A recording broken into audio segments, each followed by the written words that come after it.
Hey, roguelike fans. So good news. I got in touch with Vlad Dumitru, the creator of It's Extremely Dark, and heard back from him. So I got some clarification on how this game works, what it was trying to do, and actually was able to beat it a minute ago. It does have a victory condition. So I'm just gonna tell you a bit about what he sent me. He mentions that it was actually more of a joke roguelike. What he was trying to achieve was to prove that if you can't see what's happening, anything can happen, and you wouldn't know anyway. He mentions he was probably about 13 when he made this, so his memory is kind of hazy. And kudos, incidentally, Mr. Dumitru, for programming a roguelike at 13. I didn't even know the term roguelike at 13, so well done. He was also able to find on an ancient RD thread a bit that he had written about the game. As he wrote then, keys, arrow keys to move, and S to search for the exit. To finish, you need to get past level 3. As we had surmised, H is your hit points, L is the level you're on, and E is the enemies around you. He also took a look at his own source code, which I have found online. I don't know why it didn't occur to me to try and decipher things from his source code, but he did it for me, and that's great. He says you can press any key and it will still record as a move, which we certainly witnessed when we played last.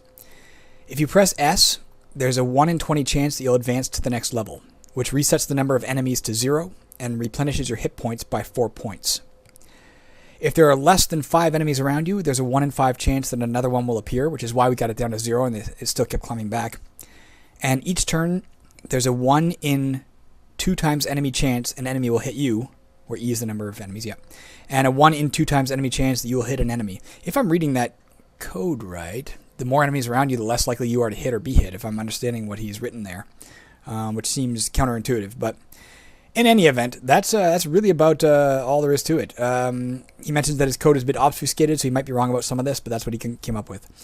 His conclusion is the game is pure chance, and says, I think your best bet would be smashing S until you find the stairs, which is how I just won. I also asked him about Fridge and Pink Ninja, his other 2 roguelikes. He hasn't got them anymore. He's not sure where they are. So, you know what? I thought I need to relay that information to you. I don't want people left hanging and wondering whatever became of my quest to get an answer on this game. And because we're here, we're going to try and win it right now. So let's just press S a lot. All right, let me click into the game, rather. Here we go. All right. Haha, hit. I'm just pressing S. There, we're on level 2. And we're on level 3. And we won! We killed 4 mobs. My last game, I killed 14 mobs. So there you go. It's Extremely Dark. I just wanted to throw up that follow-up video because, man, you deserve to know, too. It is a game. It is winnable. I think an equivalent game would be, toss a coin, and as long as it comes up heads, you're allowed to keep going, and if it comes up tails 9 times, you lose, and if it comes up heads 25 times, you win, or something like that. It would be about the same game. But as he says, it's quite a bit of chance involved. But what the hell?